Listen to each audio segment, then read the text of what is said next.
So we're not Hold on. start until you say. First time we got to do a redo. I'm going to call this meeting to order, the Carson City Airport Authority. Are we good now? Yes, we are. Testing? Yes, awesome. Thank you so much. So call to order. We'll start off tonight with the Pledge of Allegiance. No, Mr. Rogers roll call. would like to... Roll call. Roll call. Sorry about that. Roll call. Chairperson Law, Treasurer Harvey, Here. Member Barrett, Here. Member Golden. He's here, right? Member Golden, hold on Okay, one he's here. second. Okay. Let me turn up the volume here. Member Hamilton, Here. Member Harris, Here. Member Rogers. Here. A quorum's present. Michael, can you hear us okay? I can hear you pretty good. A little increased volume wouldn't be bad. Oh, there you go. Excellent. If you'd sign up for the Pledge of Allegiance, Mr. Rogers, would you join or lead us, please? I pledge allegiance to the flag of the United States of America and to the republic for which it stands, one nation, under God, indivisible, with liberty and justice for all.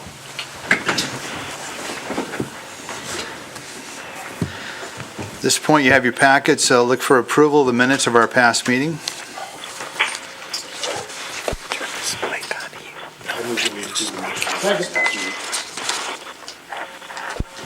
We have a motion and almost a second before the motion.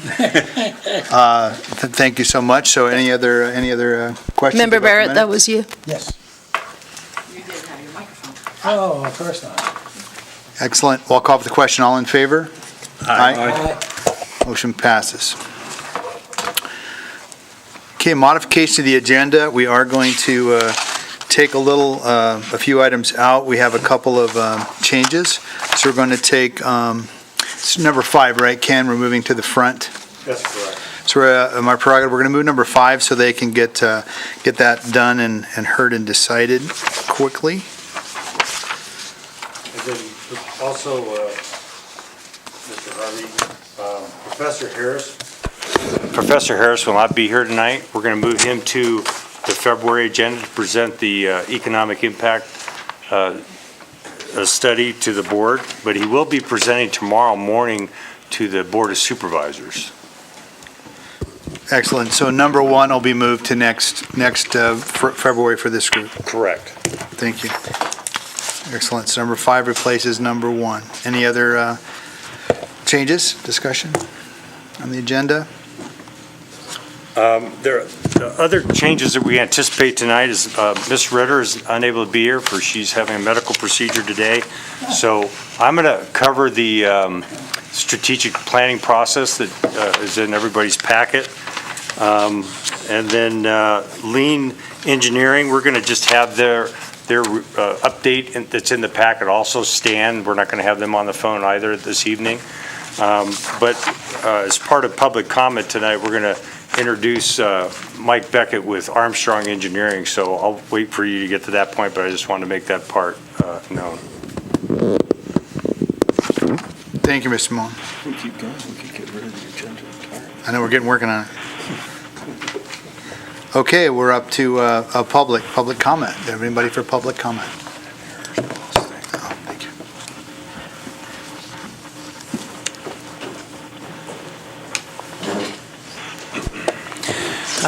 Good evening, Chair Harvey and members of the board. For the record, Mike Dickon, D-I-K-U-N, with Armstrong Consultants. I'm the Western Territory Manager for the Reno office here, a little bit north. And I'm here to introduce our new airport civil engineer, Mike Beckhoff. He joined the firm about a month or 2 ago, and I'll let him explain a bit of his background and such. So we're moving and shaking here in the Reno office. So thank you. Good evening, Mr. Chairman and members of the board. My name is Mike Beckhoff. I come to Reno from Great Falls, Montana, of all places. And a little bit about myself. I do have a background in aviation, aside from being an airport engineer. Grew up around airports. A long line of aircraft mechanics are in my family. And I even spent a few years myself as a aircraft cleaner and mechanics helper at Hawkins and Powers Aviation while I was in college. So I also have an old a 58 182 that I'm actually looking for hangar space for. So if you guys know of any space down here at Carson City, I'd sure like to know about it.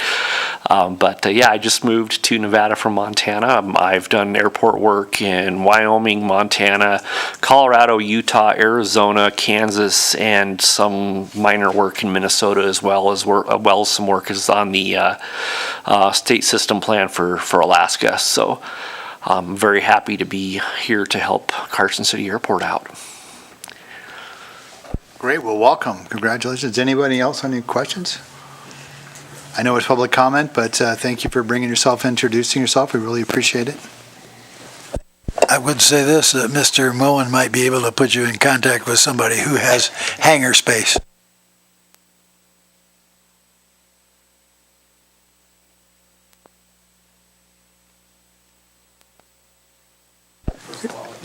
Anybody else for public comment at this time? Okay, we'll close the public comment period. Moving item 5, for discussion and possible action, approving assignment of the Sierra Skyway lease to the Mountain View Community Association.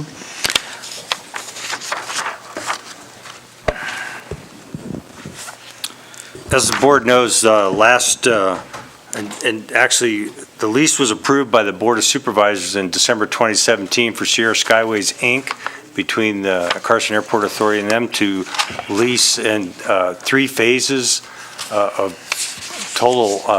There's 95,000 square feet of property they'll be developed over 3 phases.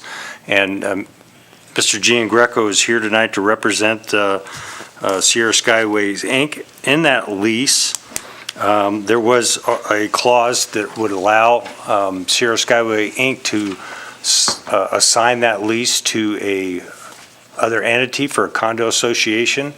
And Mr. Giangreco has presented that this evening in order to be able to assign that lease and get the final tenant map approved for that project.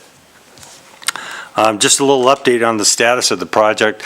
They did finally close the project in. All the steel is up on the outside, the exterior is up, the doors are hung, and they're currently doing the interior work at this point in time.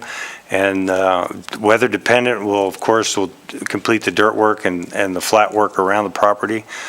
So they've made good progress. They notice to proceed was issued in June of 2018, and so we're about almost 7 months into that process, and I think they've done a real good job on the project. And the purpose of this action, as you see in the board memo, is to approve that assignment. We're asking the airport council that will review all the CCNRs to ensure that there's no confusion or any issues in those CCNRs that are conflicts for the airport. The assignment is in your packet. There was a minor correction, I believe, today, and it was updated, and the current version is in there. I think Mr. Giangreco can speak to that. And then Mr. Takis, once he's had an opportunity to complete his review and be able to move forward on that. So that we do have a recommended motion for the board, and that is to approve the assignment to Sierra Skyways ground lease to the Mountain View Community Association, pending the declaration CCR review by the Airport Council. Thank you, Mr. Moen. Is there any other thing, Mr. Giangreco? Very good. Okay. Are there any questions? Go ahead. Just a question for Ken Moen. Why would we approve a motion when our attorney hasn't done all his work yet? Actually, I have reviewed the CCNRs, but the attorney who sent them to us, who did a very good job preparing them, indicated there may be some additional minor changes, and so I haven't seen the latest version. But I can tell you right now, based on what I've reviewed so far, there's not going to be any problem, no conflicts with our Title 19. So what I had recommended to the airport manager is make it conditioned on my review of the final version, just so that we make sure we catch anything that's out there. I've also told Mr. Giangreco that it's my expectation that will be very quick, and we should be able to put this matter on for Board of Supervisors approval at their next meeting. You know, they have a meeting tomorrow. Obviously, we're not going to make it in time for that meeting because there's a lead time that you have to file things with them. But we should be in good shape for the meeting that comes after that, which is probably about 2 weeks away. I never have the dates in my head, but coming up pretty soon.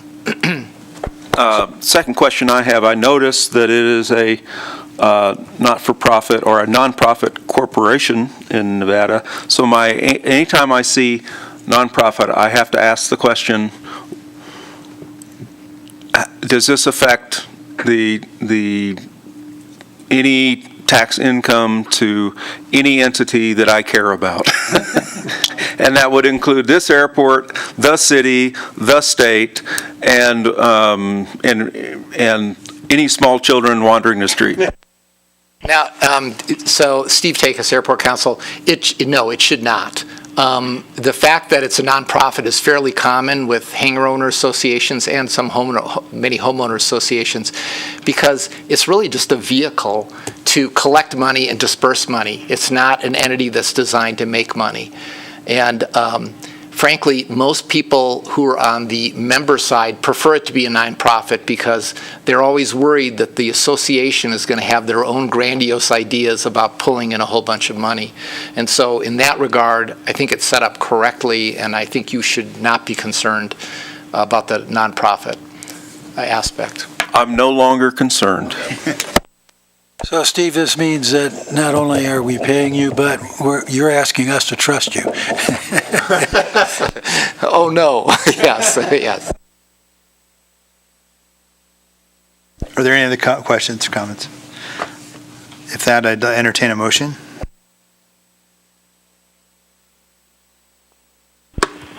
Go ahead, Michael. Yeah, I'd move that we, adopt the assignment of the Sierra Skyway lease to Mountain View Community Association for the purpose of condominialization. Second. Any other questions? All in favor? Aye.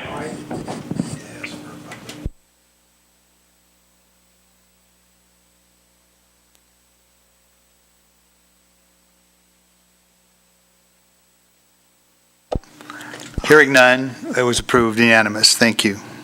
Congratulations, Mr. Jean Greco. I look forward to going forward.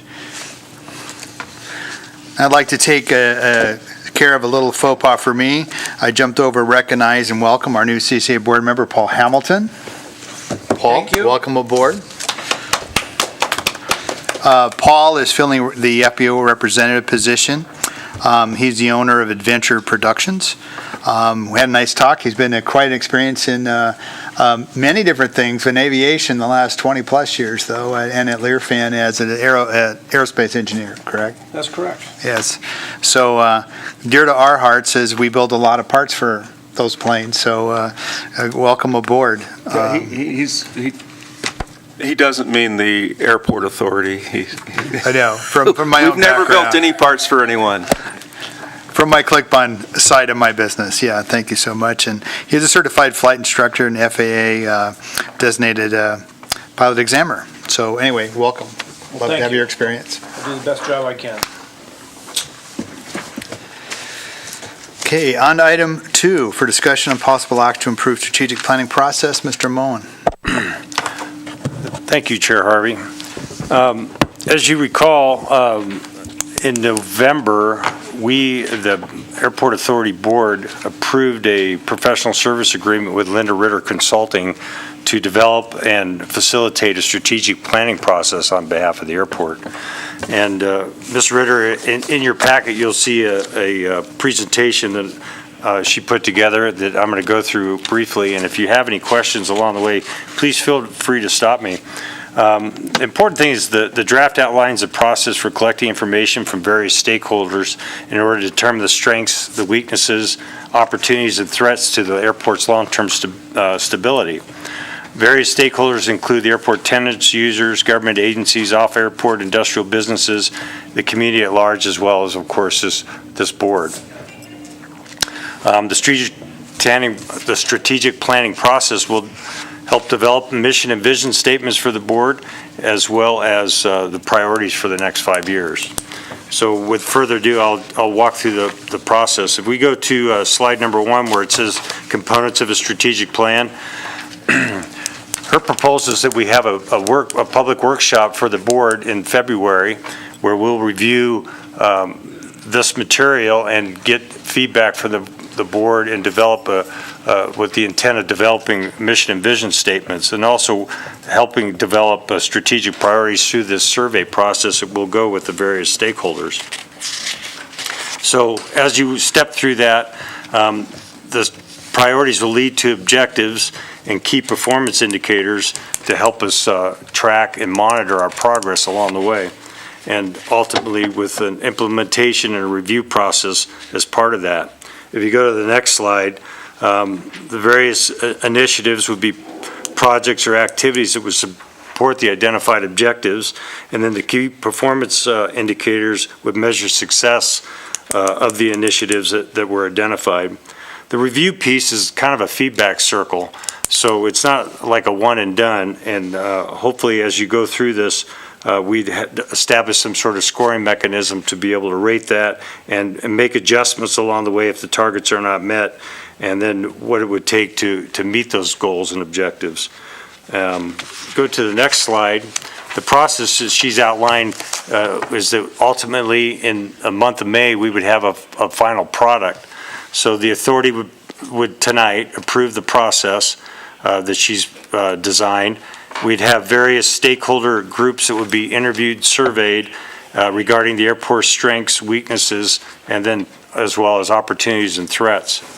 The workshop that she's proposing in February would compile the components for a mission and vision statement, review that SWOT analysis about the strengths, weaknesses, opportunities, and threats, and then develop those priorities to help design the objectives to reach those. Staff would develop the following with the approval of the authority: the mission and vision statements, as well as the priorities and the objectives. The authority would approve those, and then staff would develop the process to implement them, and then design the review process as well as the key performance indicators. Ultimately, the board would adopt this plan, and then we would begin to utilize that plan in our day-to-day operations at the staff level, but also with periodic review with the airport authority to make sure that we're on target. The next slide shows the various stakeholders. I don't want to have to read these for you because I'm sure that you've all looked at this already, but the airport authority is identified as a stakeholder as well as airport staff in this process. Strengths and weaknesses are really internal focuses on the organization, and threats and opportunities are external to the process. What does the airport do under strengths? What does the airport do better than any other airport, or of all the things that we do, what are our strengths, and what do other people see as strengths or opportunities or weaknesses? What could the airport do to improve? What do other people see as areas for improvement for the airport? And then under the opportunities category, changes in technology or markets might be an example, or how the community might have changed in relation to the airport. And then threats might also be those changes that are affecting the airport. And these are all outside. They're not necessarily internal. The internal would be weaknesses that we have.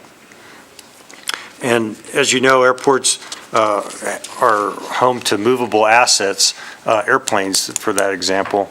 And if we're not doing an adequate job of providing the infrastructure, the safety and security to our airport, those assets can move to another airport. So that's another way to look at what the threats might be to the organization. So she put together a matrix that would show how those would work together, and we'll step through that further. And then on the last page is an example of how we would survey various stakeholders. The Airport Authority Board itself would not be surveyed. but the Airport Authority Board will have direct input through the workshop and the other processes as we step along on this journey. Now, one of the reasons she pointed out that the board wouldn't be directly surveyed is that there's an issue with part of the open meeting law. I'm sure Mr. Takis could expound upon that, about polling board members individually on various components of this. She put some examples in here, but as what our intent is to do is to develop for a survey for like users and tenants that we would email directly, like through a Survey Monkey, and we would compile those responses back and then develop the various feedback mechanisms to design the objectives and the key performance indicators. There is some space available for face-to-face interviews, and that would probably be with government officials, whether it's through the Carson City Visitors Bureau and also through the various state or city agencies. Those are easily collected versus doing a Survey Monkey in that regard. And then, with the number of users and tenants, doing individual face-to-face interviews would not be practical. So with that, I'll turn this back over to the board for further discussion. Thank you, Mr. Mullen. Any questions, comments? I've got a few comments, questions, basically on the stakeholders part. And I have no problem with the exhibit here. I just want to say that I like to become a little more specific in our thinking as we go along. So when we say community at large, if we can get to the point where we're saying more like, these are the citizens of Carson City. I mean, that's who I really care about. And if, how far does community go is sort of the question. And so I vote for community goes as far as Carson City does, because it's airport. It talks about government agencies. I want to be really sure that we take in the leadership, the very tippy top of Carson City, and therefore the Carson City Board of Supervisors. Rather than just saying government agencies. I'm not sure what an agency is when it comes to the Board of Supervisors. But the other thing I will say is I think it's really important to talk to stakeholders. I also want us to talk to experts. Okay? And the first person that falls on my list is your Dr. Harris. I would like, if we're going to go into this and say we want economic development, I'd like to talk to the guy that can tell us, well, this will give you 7 times, but this will give you 14 times, so that we can really target where we get the biggest return on the investment. And experts in the state, we have lots of economic development people floating around, and they will very soon be collecting pensions, and I'd like to see them help us out in the meantime before they do that. I'd like to talk to the experts too, because as incredibly brilliant as this group is, we can use some help in that area. So experts, thank you.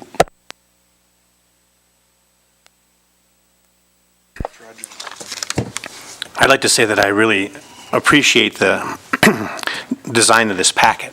I mean, this is the first time I've seen a first cut of a strategic planning process where it's understandable.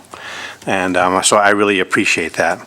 I also am reserving the right going forward to make sure that we don't let the routine review process slip over time. I mean, there's no point in doing this process unless we come up with a set of objectives that we, measurable objectives that we review regularly.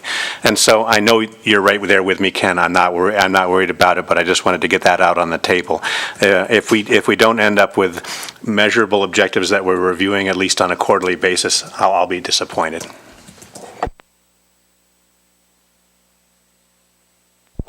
Well, have we done this before, or do we have any examples of any other airports that have been through this that we could look at to work with? Actually, my experience is I was at the Reno Tahoe Airport Authority when we went through a strategic planning process and also owned part of the strategic plan for the general aviation portion of the airport. And so we do have those examples. Linda Ritter is much better explaining the process that she put together here than I am. I'm just being her substitute here. But what I do want to say is that the objective here is not to produce this and then put it on the shelf and say, oh, look what we did. We created a strategic plan. Our goal is that when I first came on board and in my interview process, this was one of my goals, was to get this process going and have a real path forward, because I don't believe the airport authority's ever really had a defined vision, mission for this, the airport itself. And I think that this is a way to help us coalesce that. And so we do have several examples. I've also been doing some research on my own about it, and Linda and I have talked extensively about the process itself. As a matter of fact, I've submitted to Linda a lot of documentation that I've already gathered since I've been here, including Dr. Harris's final report, our last few audits. I've given her that information, as well as my interviews with the various city and community leaders that I've contacted since I've been on board, which is about 30. And then also, I provided her with some of our, I did a comprehensive lease spreadsheet for all the properties on the airport. I provided that to her as well. So I've given her a lot of the groundwork to help pulling together, and then our final step is that we're going to come up with the survey type questions. But as far as under, Mr. Hamilton, I hope that answers your question. I want to jump back quickly to Mr. Harris. Under government agencies, I include NDOT in that. They're also a stakeholder, in my opinion, being that they're one on the airport. But also in the leadership, in my initial interviews with members of the Board of Supervisors, I asked a lot of those type of questions, leading questions about how they viewed the airport in their own planning, in the city planning. So I think a lot of these ideas have been almost in the last 9-10 months in process of developing, and then finally getting to this point where we're able to put a plan, a process together to develop the strategic plan. Just a comment. I don't think you have to worry that Linda Ritter's not here to represent herself. She's done a really nice job, and the thing I'm most impressed with is it's not a 90-page document. Okay, but it really, I mean, John said it really does get to how this stuff works. And what I would suggest on the are we living up to our planning, I would suggest we put together something like a what we call a dashboard in the human resources industry, and we look at that quarterly. Okay?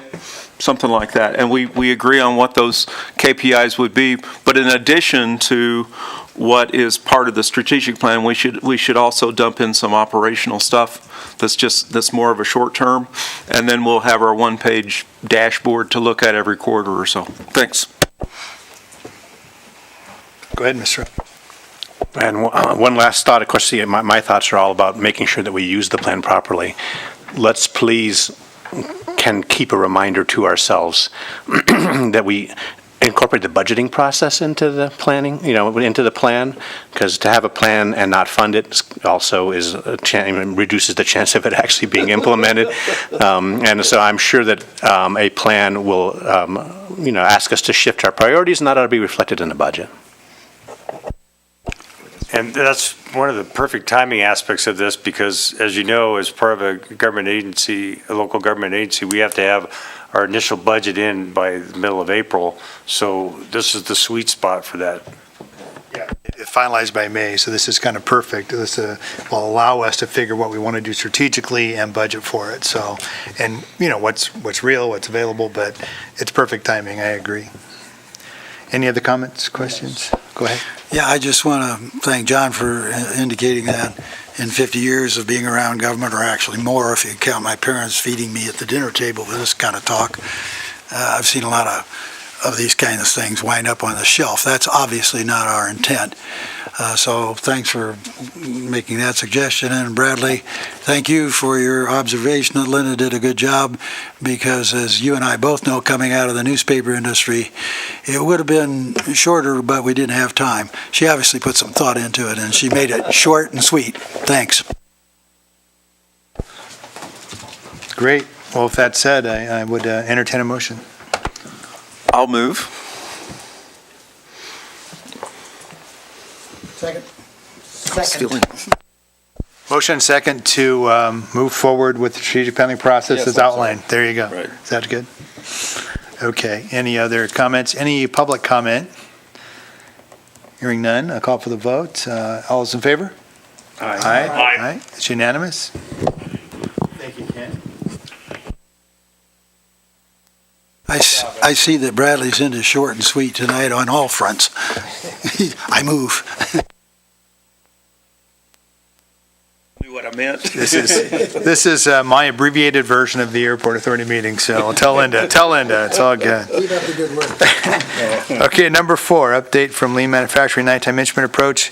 You mentioned, Ken, that there's a study report for us here, and that's just a stand. There's not an action item on this right now. Is that That's correct. And just real briefly, if I could say, is that they did do a site visit in December, and they were very pleased with what they saw, both in the capability in our lighting vault. There may need to be some upgrades if we get to the approach lighting system process with the NV energy component leading to our vault.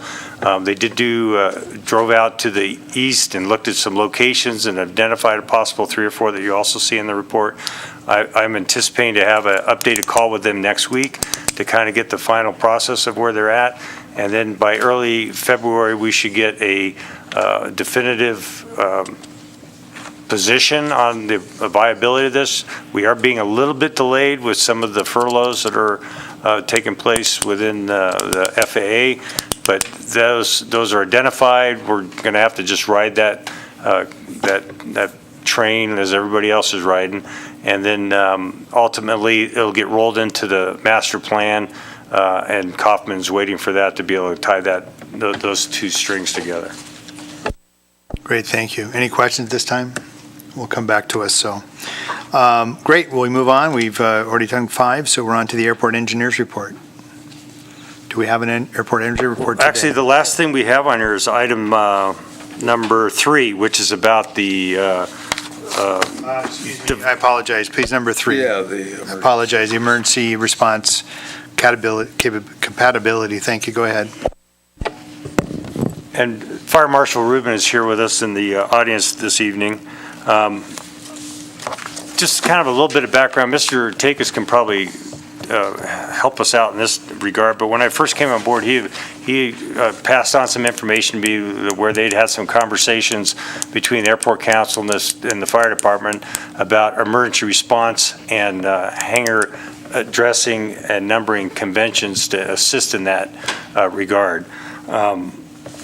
Ms. Chair Law and I met with city staff that included city engineer, a representative from the county assessor's office, Fire Marshal Rubin, and others, and we talked about what the issue is primarily, that there's a challenge due to our addressing at the airport of being able to pinpoint a location on the field for an emergency. And this was highlighted to both Chair Law and myself by a visit to the Emergency Dispatch Center here in Carson City. And we went to the dispatch center, we pulled up an interactive map that was on the console at one of the dispatchers, and we placed a 911 call from the airport. And due to almost everything being labeled, it's not 100%, but a large majority of the hangar addressing is 2600 East College Parkway. So when that phone call came in, Gary Province, our ops and maintenance specialist, was standing in the terminal building. Came up great. Hey, terminal 2600 East College Parkway. We had him relocate to another part of the airfield, make the call, and it was unable to tell you where that was coming from. And so this is really a safety and security issue. But the question is, how do we do this that's satisfies the requirements for emergency response, is not burdensome on the tenants, and is easy to implement and solves the problem. And so one of the proposals that you'll see, I know it says final in here, but disregard that word, please. This is merely an example of the addressing that the city code uses. And it starts with blocks that run east, west, north, south. And so in order to develop a grid that will allow the responder to go to, let's say, hangar H3 on one of the north hangars, they have to have some sort of street address. Also, there are several hangars on the airport that have the same hangar number. And so in order to satisfy the city code, there would be some signage that would be required on buildings. It would be of an appropriate size that could be recognizable from two ends of the building, and appropriate lettering on the hangar door that they could see from a truck. As Mr. Rubin pointed out, if there's a fire, it's easy to find. Eventually, you'll see the smoke, you'll find the location. But if it's somebody that's in a hangar that calls 911 and says, I'm having the big one, send help, that's what we're trying to prevent. And it could be a chemical problem too, Ken. Absolutely. It could be. And you wouldn't see it. You're correct. It would be it could be a medical, it could be another type of emergency, and we want to be able to ensure that our tenants, we have the benefit of Station 52 being a neighbor to our airport, but if they don't know where they're going, that it won't be very helpful. But one of the initial objections that I had heard was that it would require all of our hangar owners to re-record their deeds of trust with new addresses, which is burdensome. I mean, if you took 200 hangars and they all had to go back in and redo that, would be a problem. However, we've been assured by the assessor's office that they would not be required there because they're only going to use the APN to identify that this would merely be something that we would be utilizing between emergency dispatch and the airport tenants. So with all that being said, before we get into anything that's of the financial impact or a motion of any sort, I would invite the fire marshal up to address a couple of these issues with your permission. Please, come on up, please. Please state your name for the record. Dave Rubin, I'm the fire marshal for Carson City Fire. And I appreciate you guys putting this on the agenda tonight, Mr. Chair and board members. We brought this up a few years ago, and the authority makeup has changed, and we've had some changes in our administration as well. And with Ken coming on board, we thought that this would be a good time to bring this back up again. Like Ken said, the majority of the airport's address 2600 College Parkway, and it makes it really difficult for us to find someone in an emergency. In addition, if the station that's by the airport, Station 52, they're the second busiest station, so likely they're probably out on a call. If we have somebody coming in from Lyon County or Douglas County, which is where we get our mutual aid from, they're going to have even less of an idea than we do. So the city fire code and the municipal code development standards both require that existing buildings and new construction have addresses. We're actually working with Mr. Giangreco with his project. That's the latest new construction at the airport. Well, it has to have an address under the city development standards, just like any new building in town. So here we are faced again. Do we kind of call a timeout and try to fix this problem, or do we let it just continue and kick the can down the road? So, the fire department certainly under a municipal code could impose this on the airport, but we'd rather not. That's not what we want to do. We want to work together, find something that works for everybody. You guys are the experts on airports. We're not. We know about handling emergencies and trying to get to them, but In any case, so that's kind of where it's at. As Ken said, we had a meeting with all the involved city departments that are involved in addressing and things like that. And the assessor's office prepared, I think, the exhibit that you included in the board packet? Yes. Which uses the standard city addressing scheme. And the reason that was chosen was because it also has to tie into the 911 system. Like Ken said, we went down to the dispatch center and they got to see how all that works. One of the things with the cell phones that we have today is they also have a geolocation, right? But it's not like your GPS in your aircraft or in your handheld where you might have a 1 meter resolution. Like Ken said, when Gary made the phone call, the second phone call was with a cell phone, and we wanted to see how close it would get. And it actually put us in the mobile home park across the street is where it put Gary. So, it's most of the places out there, the private hangars don't have landlines anymore. Some of the places like Jet Ranch have fire alarms. They have to have an address, for that to function properly, right? So while there are a few landlines, most people out there are going to be using cell phones.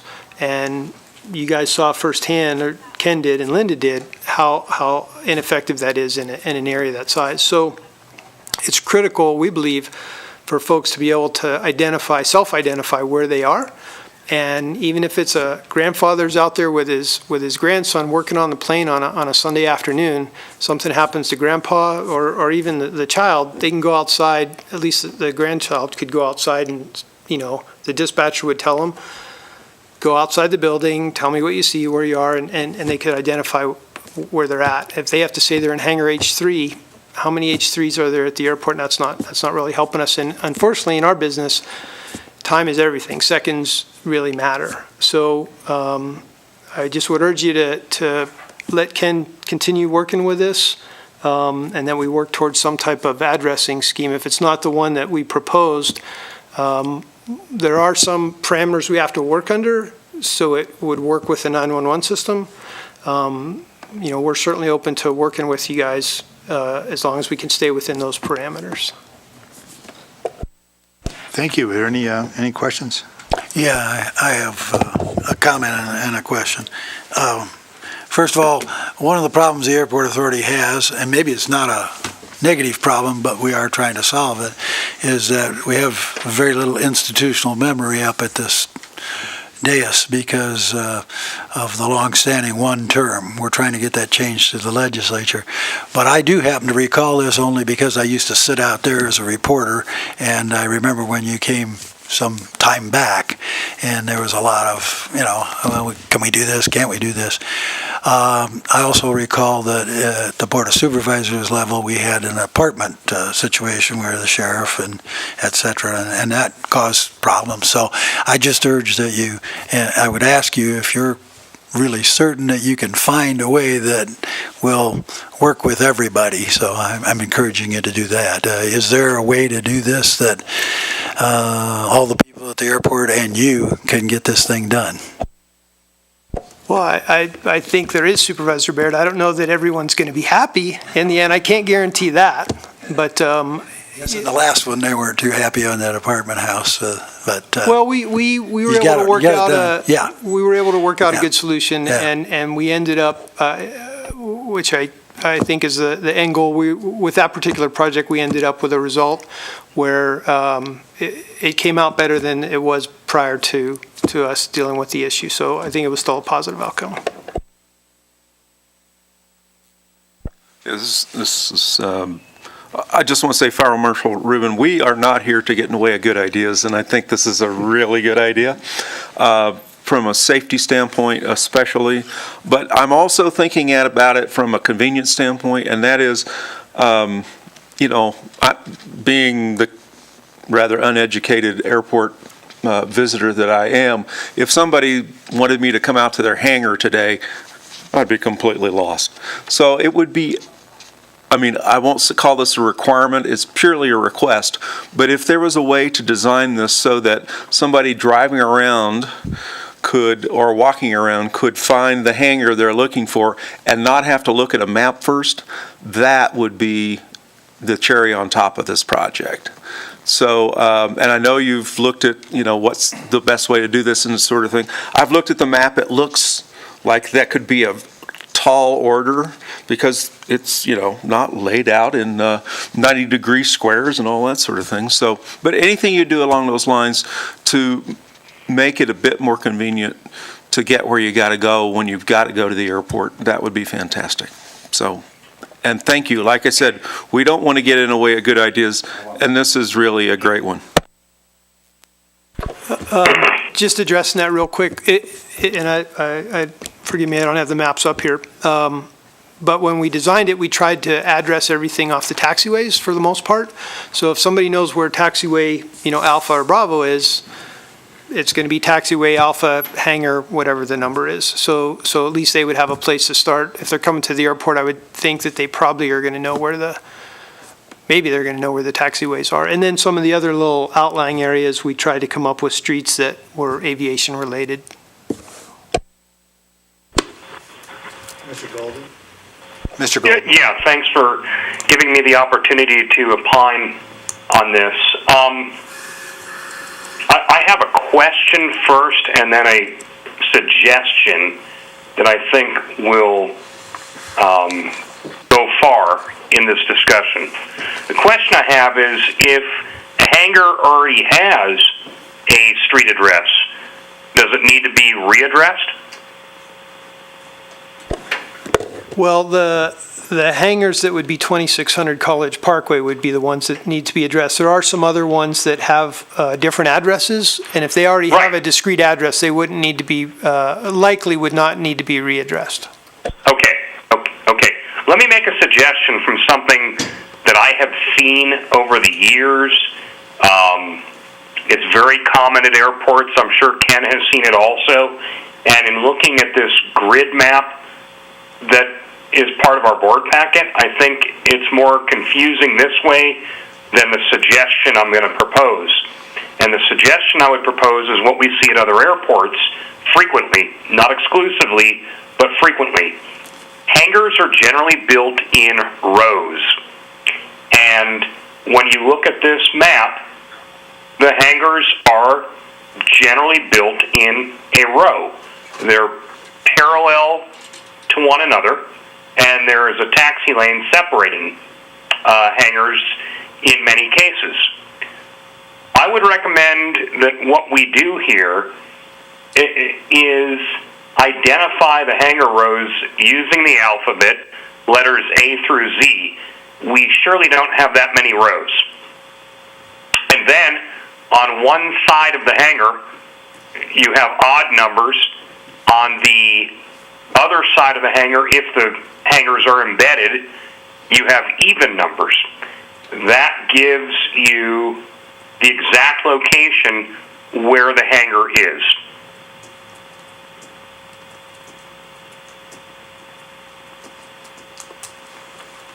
I think at the moment, I think these are great ideas, suggestions, but I think our topic was to approve them just talking and moving forward.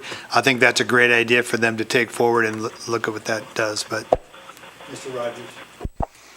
My thoughts are related to process, and my thought is that if we have you two guys come up with a plan and then present it, you're going to get an immense, the normal amount of blowback. But if we were to try to create some kind of an ad hoc committee, that's made up of tenants and maybe first responders, or people that are the people with their boots on the ground, so to speak, in both. And so instead of managing it as a top-down project, manage it as a project for interested people that are actually going to experience the consequences. I think you have a much better chance of coming up with a plan that gets buy-in, particularly on the airport property. So my experience with these type of circumstances in other, in my sphere of influence is there's always somebody who's really interested in this, who would find it enjoyable and desirable to be the author of this new system. And if you could find them and engage them early on and let those type of people come up with a plan, you're going to get to the finish line a lot quicker. Mr. Takis. I just want to weigh in. I think what Member Rogers just stated is really important. And I say that because I've been here through the earlier iterations of this, and I think that was one of the problems we had. We came up with a plan where the former airport manager and the fire department and myself and the GIS guy from Douglas County, I think it was, worked together to come up with a plan that we thought would work. And we did not involve the hangar owners. And so we got to that meeting, we were met with pitchforks and torches, essentially. And it was a very uncomfortable situation because we went in thinking, oh, we've got a good idea here, and it didn't work out that way. And one of the problems was we hadn't communicated with them. The other problem, which Ken mentioned briefly, is many of these hangars have the hangar number as part of their legal description on their deed. It has nothing to do with the assessor's office or the parcel number. The assessor assigns even yet another number. And I challenge each of you, tell me what the assessor parcel number is on your house. You can't tell me, you have to go look it up. You know what your address is. And so the assessor parcel number, while that's great and gives us some number to attach to it, if you have somebody who's having a heart attack in their hangar, the last number you're going to want to ask them for is the APN or something generated on that basis. And so I think the ideas like Member Golden just suggested, where you have some logical layout of hangar rows and then a numbering system, makes a lot more sense, because then I think your dispatch people could ask the question, what color is the hangar, or what's the alphabet number that it's on, and what's the number? Run outside and look at the door. If you're having a heart attack on the floor, I guess you're not going to do that, but you could at least get some clues that way. And I think that's where we got tripped up last time, and I'd hate to see us make the same mistake. So I'm all in favor of these guys working together to develop it, but I think your idea in particular, Mr. Rogers, is an excellent one, which is get somebody from the hangar side involved so you at least have buy-in and you eliminate those kinds of problems. By the way, that issue on the hangar numbers, it's true. Almost every block has an H5 and an H6. We had originally come back to the fire department, I think, at one point and said, hey, why don't we do this like a multi-building apartment development where you have building A and they've got apartment numbers that are the same as the ones in building B, but they're not building B. They're building A, apartment 4, building B, apartment 4. And I understand there was some kind of problem with trying to utilize that kind of numbering scheme, but maybe something close to that could occur by putting the alphabet on here. And then, of course, making the alphabet letters broad enough so that when we add additional hangars, they're still somewhat in alphabetical order, so that if somebody calls in and says, I think I'm in E, hopefully F is right next door, not all the way across the airport. But that's the only 2 cents that I could add into this discussion. But I am all in favor of having Ken and Dave work through with a solution along with somebody on the airport side. Thank you. So that begs if we look at this, them working in conjunction, the airport staff, Carson City Fire Department, but with the development, with the involvement of key stakeholders. So I think that would be something we want to look at if we're going to go forward. I just wanted to ask, you said at the very beginning, Ken, that when we assign APNs to the new address system that's out there, that nobody will have to go and refile their leases or to get new deeds or anything along those lines. And I was wondering whether there's a precedent for that. Has that, have we done that? Are we plowing new ground with that concept, or has that been accomplished in Carson City before? Sure, I could answer that for you.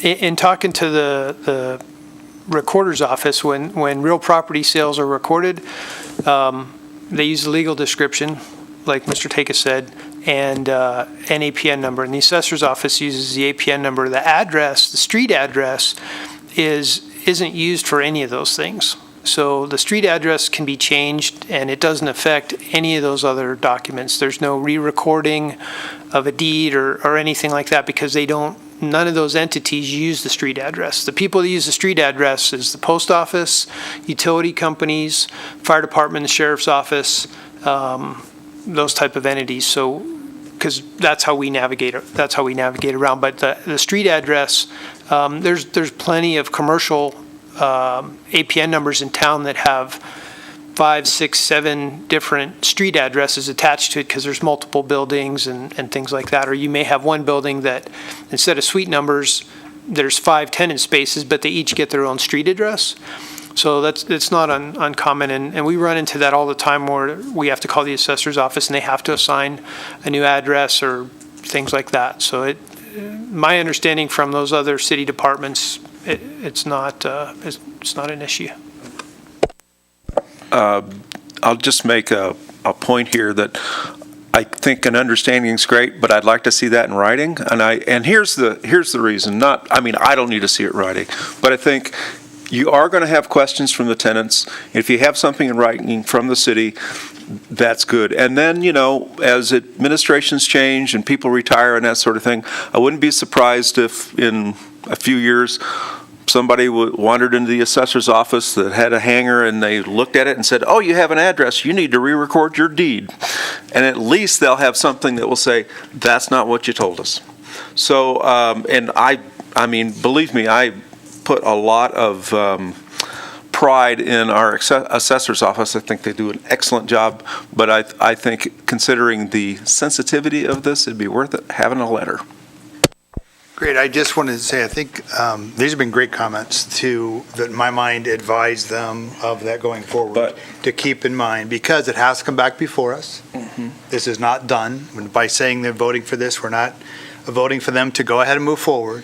We're voting for them to go together, work with stakeholders, look at making sure that we're documenting that. That's where the advice you're given from us, and to come back and we're going to hold you to that and ask those questions before we'd ever approve anything. Is that fair? So I think the idea here is we've given some great feedback. Is there any other comments we'd like to make before we move for the question?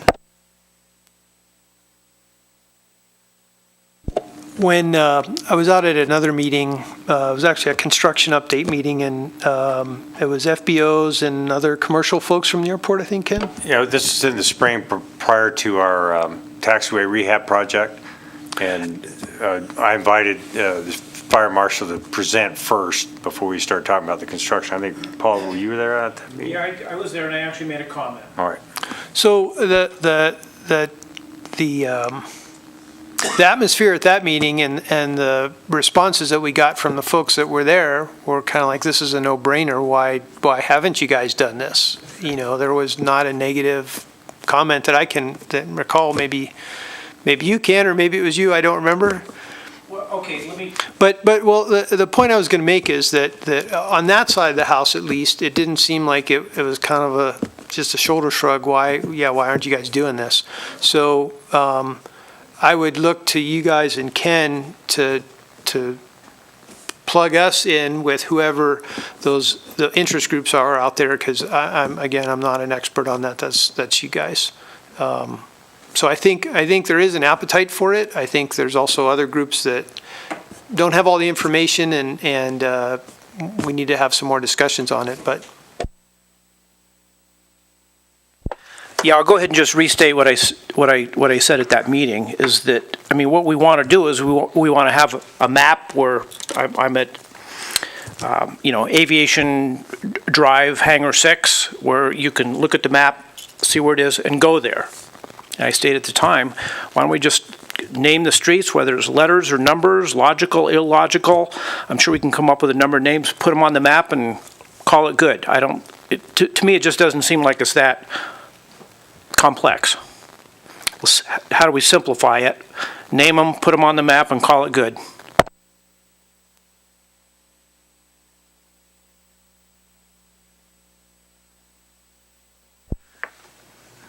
Sure. Oh, okay, go ahead. I will now do an unabridged move, now that I've got some practice in. I move to approve the airport staff to work in conjunction with Carson City Fire Department to develop street addressing and numbering convention compatible with Carson City Emergency Dispatch System and return to the CCAA for final approval.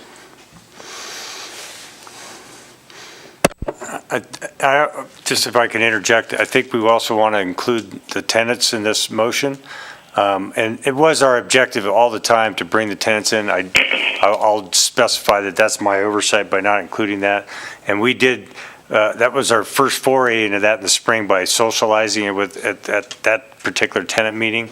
But whether it's an ad hoc committee, I don't know how that'll work. But I'll send out a request for interested parties to weigh in. I'll utilize the format basically of what we put together in this board memo just to let them know why we're doing it, where we're coming from, and then see what kind of response we get. And we'll roll that in. I think Chair Law is also requested to be actively involved in this process as well. And the airport authority directs the airport manager to involve the tenants in the naming scheme and process. Second. We have a motion and a second. Any public comment? Hearing none. Any other comments? Call for the question. All in favor? Aye. Aye.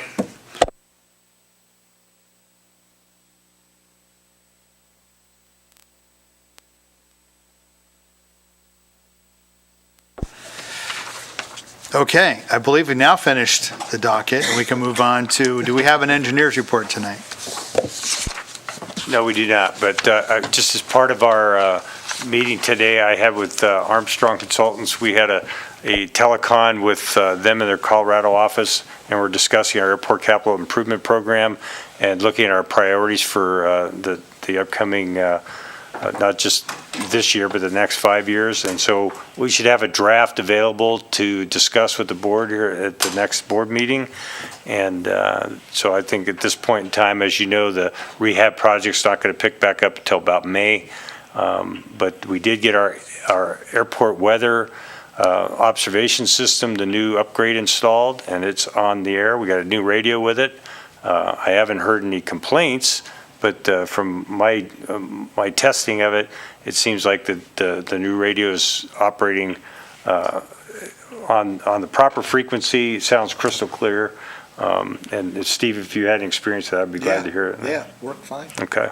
But we are getting we did get an add-on piece of equipment that's going to be coming in the next couple of weeks to broadcast this, and tenants will be able to pull up on their smartphone and get a graphic layout of what we would see if you walked into our office, which would show visibility cloud layer. You won't have to go through the National Weather Service site and drill down until you finally find Carson City. So I think they're going to like that addition as well. Great. Now your report. You know, I finished my meeting with Armstrong, and we ran out and grabbed dinner on the way here, and my report is sitting on my desk. But essentially, it was very brief because many of during the holidays, a relatively quiet period. The fuel flow is down for the last month of December, which was our comparison. As you know, some of the weather impacts some of that. The self-serve fuel item that Member Golden operates was down for a couple of days, maybe up to, Michael, you can clue me in, was it up to about 5 days that Jet A was down? Actually, we were down for just shy of 7 days. Okay.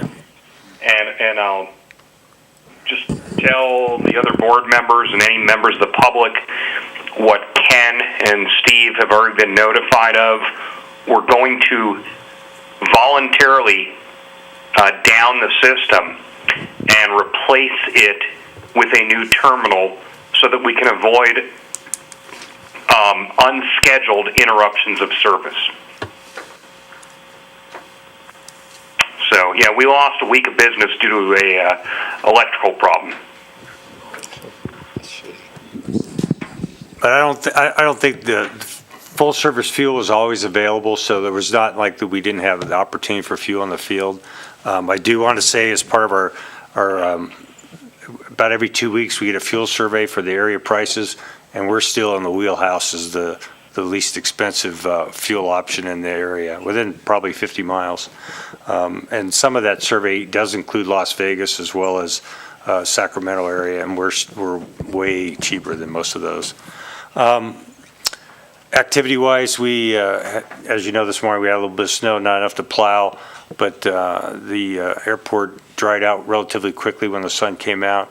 The ADS-B system, that monitoring system that we installed last year, it now has a reporting function. So I'm kind of working through that to learn how to operate it. The interesting piece is the equipment was free, but the report's going to cost. So we got to figure out what that impact's going to be, but it's very detailed. And so as I play with it a little bit and I get more familiar with it, I'll be able to start relaying more concrete traffic numbers about the type, not only just the numbers and frequency, but the types and who the operators are. So that'll be really helpful for us going forward, especially in our planning process. I did want to mention that we do have a terminal project coming up. As you know, the board allocated some money for, I think specifically it was going to be for windows originally. We did some price quotes on those and they didn't come in where we wanted. But we're going to carpet the terminal building, and we ordered that, and it should arrive tomorrow. So that's going to be done over the next month or so. So it's something very similar to what you see here in the Sierra Room. Not necessarily this color scheme, but it's their carpet tiles, and I think it's going to really help out one with. We knocked the echo down a little bit when we put those drapes up. This will improve it, but it'll also give it a warmer sense of feel instead of walking on the concrete. So there's some little upgrades that you'll see the next time that you're in the building. But as part of our budgeting process, you'll see some more kind of requests for improvements that'll make that more of a usable facility. But as far as the airport and operations, I don't have any other further report. Thank you, Ken. But it's pretty good for leaving it on your desk. That was pretty good. Legal counsel report. Okay, just real quick, we have legislation pending at the legislature to make changes to the law that creates the airport authority. Assemblyman Kramer called me and to alert me that everything is still on track. And then earlier this week, actually it might have been last week, I got a call from the attorney at the LCB who's working on the draft bill. He had a very intelligent question about one of our provisions. I had to kind of look back and figure out, okay, what were we trying to do here? As soon as I was able to explain to him what the purpose of the section was, he clicked right away on a couple of solutions to fix the wording so that it works and does what we want. And so it sounds to me like we're well on the way, and that bill should be ready very early in the legislative session. Legislature starts the first Tuesday of February. I don't know what day of the week that is. I mean, it's Tuesday of the day of the week, but I don't know what the date is for that. But it's coming up fairly quickly. And hopefully, we will have our legislation ready to go right at the beginning, because the early days of the legislative session, not many bills get processed, in part because they're not ready to go. If we can get ours ready to go, and it should have no opposition, the city is supporting us, it really only affects us, and so we should be able to get that thing through fairly easily. But that's all I have from legal counsel's report. I do have a couple of ideas I'm going to share with Ken about other mistakes that we made on our earlier naming convention, things like naming some of the lanes Cessna Lane. The problem is if you've got a different aircraft who announces this is Beechcraft, Bonanza 50 Zulu, taxiing on Cessna Lane, and people are hearing this, they start to get confused as to whether they're looking for a Cessna or looking for a Beechcraft. So we need to stay away from that. The other thing we need to stay away from is naming it after the developers of the parcels or people we think were important at the airport, because that turned into... No. I'll tell you, my name was never on that list, but the arguments that people had over, oh, this guy should be on and this guy shouldn't, were just ridiculous. And it was kind of like we didn't realize we'd stepped into that mess until we started picking names. And so there's a bunch of landmines out there that I don't want us to step on again. But I'll share all that with Ken. That's all I have. Thanks. Thank you, Mr. Takis. Yeah, I was on a thing where we're naming schools, and it was like terrible, just awful. Anyway, let's go on. So the Treasury report. So Ken, we've been on a journey. Ken first noticed we looked at the report and was missing some money.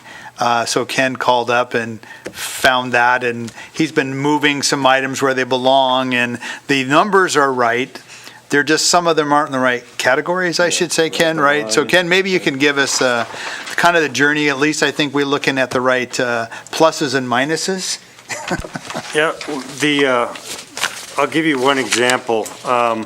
If you look at on the P&L for the previous year comparison, and you go down to item or GL code 5300 class 2 FBO fees, don't I wish we were getting $32,000 in fees? The example on that is that there's some FA grant money that was recorded in that, and so it needs to get recorded in the proper space. There are a couple items of that nature. If you look on item 5010, which is the property tax, it's showing it from July through December, but that's really the gross amount that we received. And what it should be is it should be divided by 12, and then each month would show the accrued amount that we're applying to our balance sheet each month as opposed to the total amount. So those are some little things I'll be working with our bookkeeper on to get them in the right places. But overall, I think we're under budget and we're on track. And I feel good about where we're at this point in time for the airport's financial picture. However, as you know, that we can't rest on our laurels, and we won't save our way to prosperity. I have had several recent inquiries about hangar development, and I've shown a couple locations to some folks where we can have potential development, but this will really come into play with the issues regarding through the fence access and that area along Taxiway Bravo, because that's really the area that we'd like to develop first before we get into that center triangle for future development. But there's stuff picking up out there, and I think if we tie that together with our, if we get this nighttime eligible instrument approach, we'll see some improvement in, I don't know if improvement's the right word, but more interest in utilizing our airport by some of these Part 135 carriers. Instead of them going up to Reno and then driving people down to Carson, maybe they'll be coming directly here. And so that'll impact all of our operations, fuel flowage, possible rents, and that sort of thing. A quick question, Ken.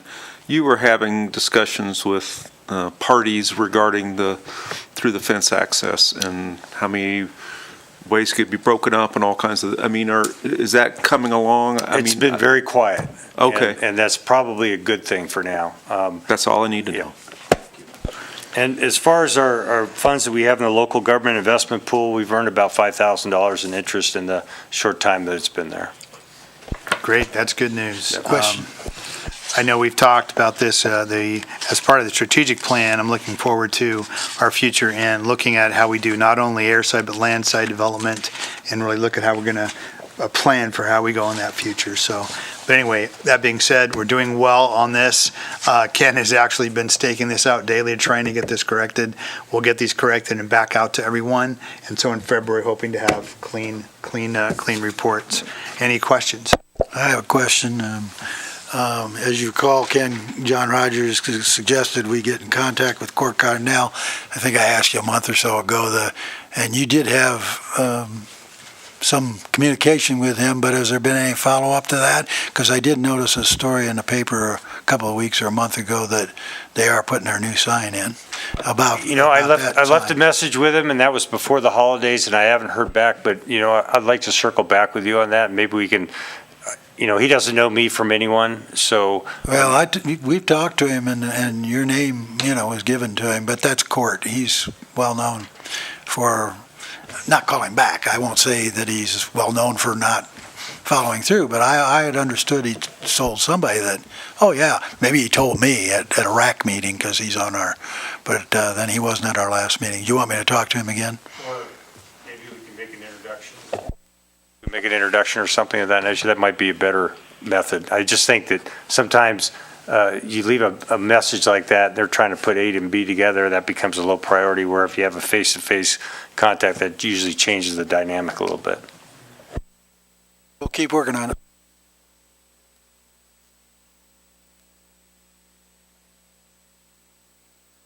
because I am a numbers guy. You already actually mentioned these, Ken, and so I just am looking for some information. On the real personal property tax, is there actually an increase in our collections of the personal property tax, or not? The numbers look dramatic, like there's a dramatic increase, but I was kind of curious whether you think that there actually is an increase. There was an increase over last year, and it was a few $1,000s. I don't have that number exactly at my disposal, but if you look at it comparing from the budget of 109 to what 251 is, I'll have to go back and look at the budget document to confirm that. What I'm thinking that is from July through December. Right. Versus a total dollar amount. It could be timing and only timing. All right, my next question relates to the government and investment pool accounts. Why do we have two line items on the balance sheet for the investment pool? One is the investment pool -res, whatever that means. That was the reserve account that we pulled from Citibank. Those are the monies that we got for prepaid leases, and they went into that account. So we separated them when they went into the government pool because they're not properly allocated if we pull them all together. Okay, and then my next question relative to that is, are we going to set a target for how much money we're going to actually keep in our checking and our non-interest-bearing checking account? I'm not super thrilled with carrying $370,000 in our checking account. I would rather have that be earning some money for us. And what I really want is a system. I want us to set a target for how much money we're going to keep in the account, assuming this is possible, and then regularly transfer money. And I'll say for simplicity's sake right now, when we deposited that tax amount, it went directly into our operational account, and we were having to pay, our local match for the various grants on that. Like just last month, I wrote a check for $80,000. And so to keep that separate for now, it's all been just in the checking account. Yes, I agree. I think what we should do is take some of that monies and put it back in the local investment account, because obviously the Citibank accounts draw, like 0.5% or something. So I think once we get, I can go back in, get these cleaned up, reevaluate with the bookkeeper, look what our monthly need is, and then take a chunk of that, put it back into the local government investment pool. Perfect. That's exactly what I'm looking for. Just pick a target number for the checking account and then maintain it on a monthly basis, or something along those lines. I have a question for the treasurer.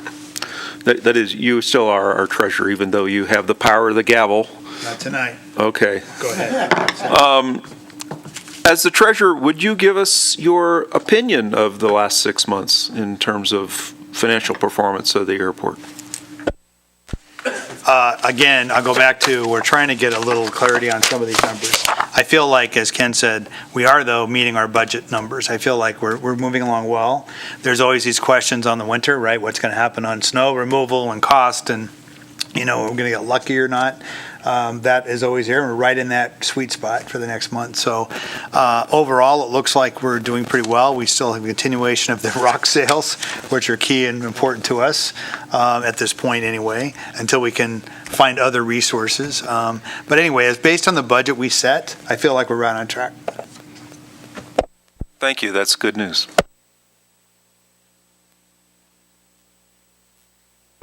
Report from authority members. Anybody have anything they'd like to add?